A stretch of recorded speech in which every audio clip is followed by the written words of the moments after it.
Greetings, history enthusiasts. Today we embark on a voyage not of plunder, but of historical inquiry. Our vessel, a majestic Spanish galleon, charting a course across the vast expanse of the Pacific Ocean. Our destination? The captivating archipelago we now know as the Philippines. But the question that begs exploration is this: why did Spain, a nation nestled far away in Europe, set its sights on these distant islands? Throughout this presentation, we will delve into the multifaceted motivations behind Spanish colonization, uncovering a narrative rich in ambition, religious fervor, and the pursuit of economic gain. Setting the stage, the age of exploration. To fully comprehend the Spanish arrival in the Philippines, we must cast our minds back to the 15th and 16th centuries, a period christened the Age of Exploration.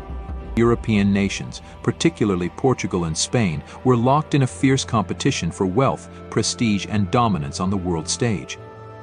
Their gaze was firmly fixed on the East, particularly the lucrative spice trade that promised unimaginable riches.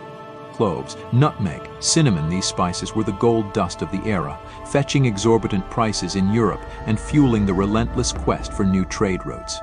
Following the wake of Columbus, the allure of a westward passage. While Christopher Columbus's voyage across the Atlantic is widely recognized as a pivotal moment in history, it was not the only transformative expedition of the era. Enter Ferdinand Magellan, a Portuguese explorer with a daring plan.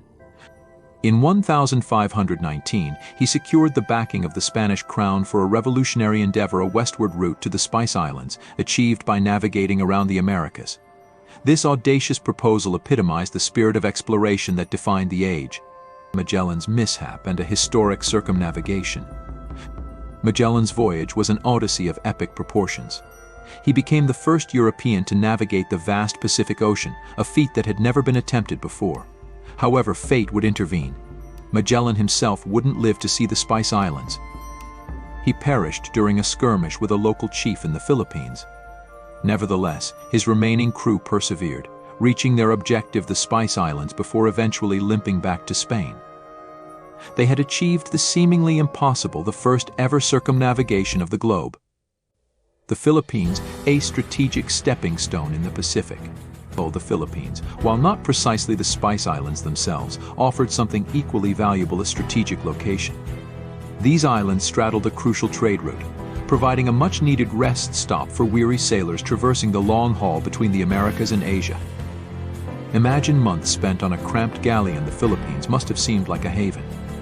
Beyond this crucial role, the islands hinted at the potential for resource extraction, with possibilities of gold and other trade goods that could further enrich the Spanish crown.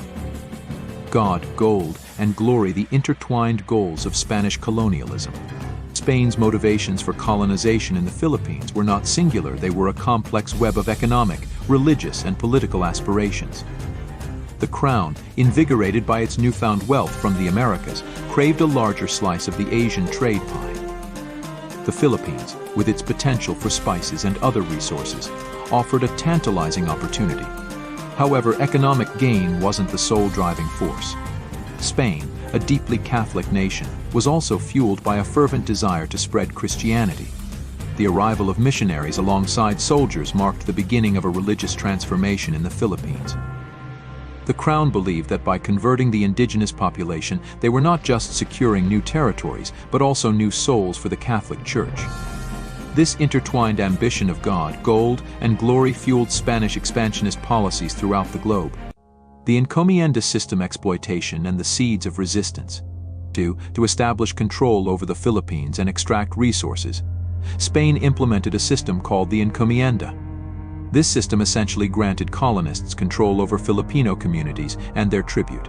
In exchange for a portion of the tribute, the encomendero, holder of the encomienda, was responsible for maintaining order and ensuring the conversion of the indigenous population to Catholicism.